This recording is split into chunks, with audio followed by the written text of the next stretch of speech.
A simple adjustment that looks like it's costing you pennies could actually be costing you thousands.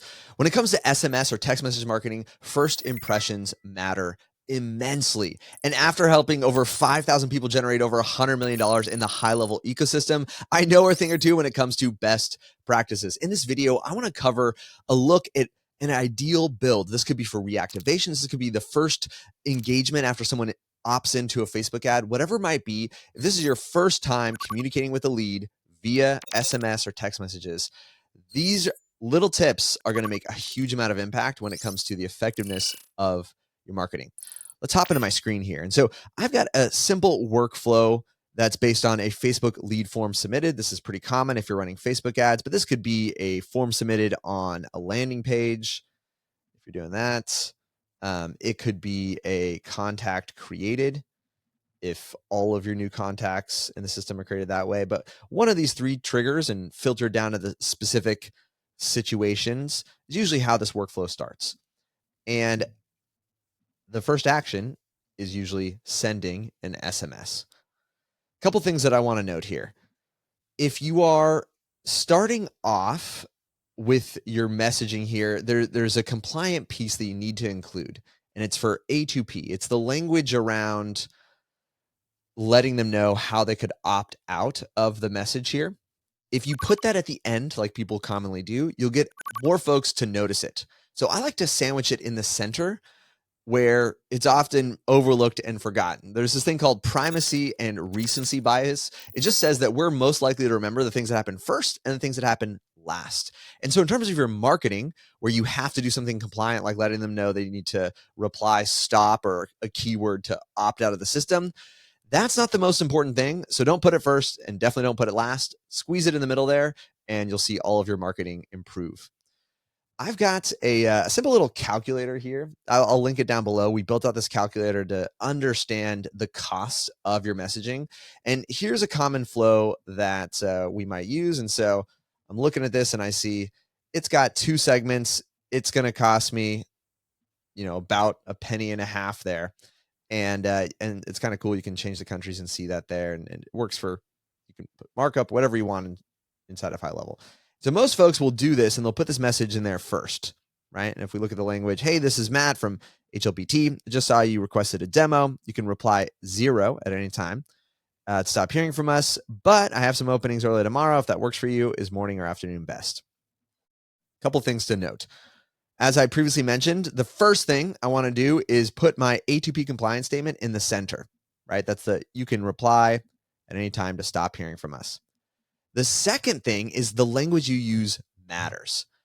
According to A2P regulations, you have to make it clear how they can opt out, and you have to include the word stop. If you tell them to reply stop, there's certain phrases like stop where the carriers will handle opting them out of the message there. However, it has a negative impact against you. And so if you get over a threshold of people replying stop, they assume that you're spamming.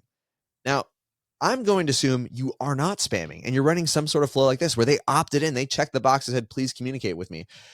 Now, that doesn't mean they want to hear from you via text. Maybe they only included the text message because they had to on your form.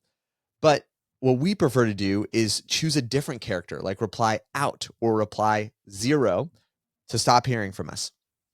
You can set up another automation there, which says, when a message comes in that contains that keyword, stop or 0, you D&D the contact. So in effect, you're still compliant. You will still stop messaging them after they reply that keyword, but you won't have a negative score against your sender there just because people don't want to hear from you via text. Because like I said, I'm going to assume you're doing this ethically, you're doing it compliantly, but this is a way to do it and not be penalized in the case where people just don't want to hear from you via text.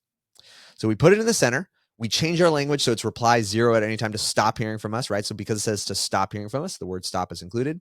And then I like to pivot to the important part. So but is a critical condition. We have this bias to lean towards what happens after the but. And so because I put it in there, even all caps, what will happen is people will read this and what they will recall is that I have some openings early tomorrow if that works for you.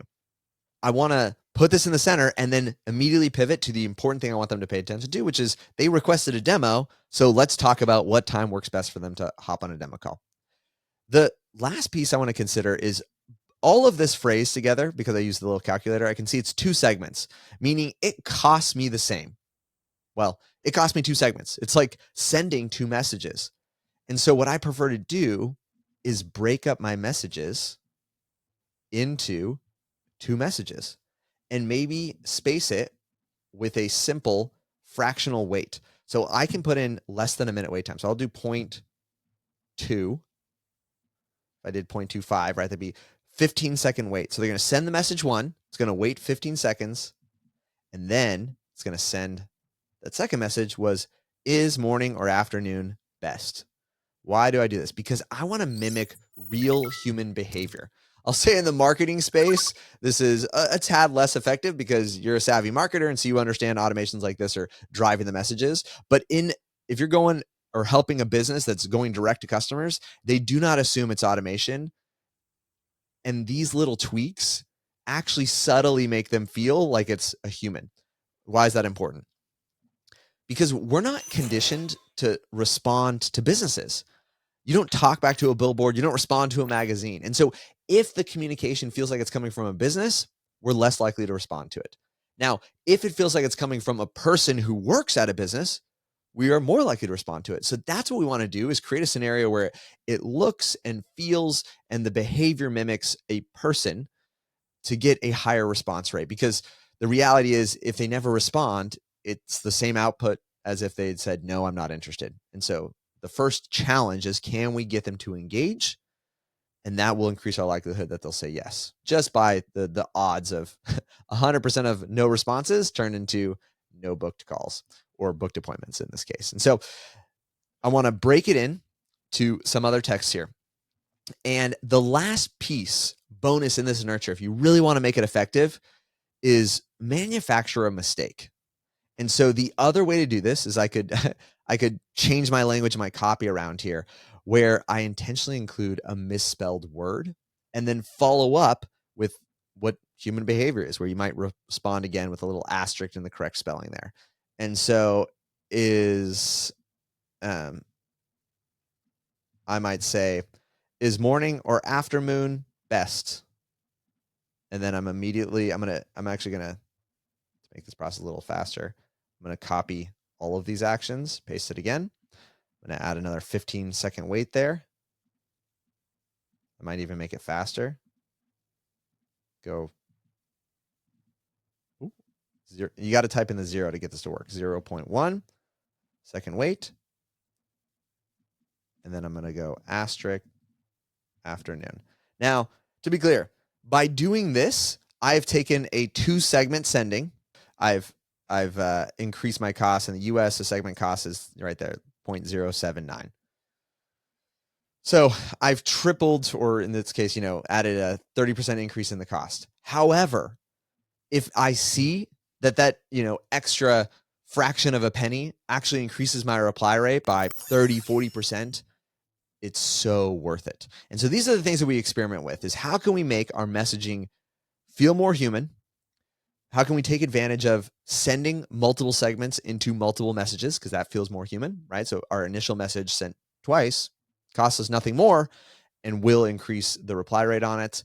And then play around with some of these things here, where I introduce a spelling mistake, is morning or afternoon best, and then a reply of asterisk afternoon. And so all of this together is going to subtly, it's kind of like inception. Incept the idea there's a human on the other side. If I believe that it's a human messaging me, I'm more likely to reply with human decency and at least tell them yes, no, morning, afternoon, here's what time works. And so little changes like this that look like, they're going to cost you a couple pennies more, could actually save you thousands in the effectiveness in your campaigns there. So as I mentioned earlier, this segment cost calculator, if you want, I'll link it down below. That's totally free resource for you. And as you're getting into and building your campaigns, especially your text message nurture campaigns, this is some of the strategies that I think are going to make the most effective and highest response rates that you can find there. If you want help with this is the kind of stuff you're looking for on a day-to-day basis. This is what we do direct in Slack. I'm going to keep a link down below. You can hop on a demo call with us and see exactly what it looks like to work with us on a day-by-day. But if you're in there discovering and you kind of want to be able to just like ping me inside of Slack and say, hey, how do I do this? That's what we're here for. That's what we're doing HLPT every single day. And I'll see you on the next video.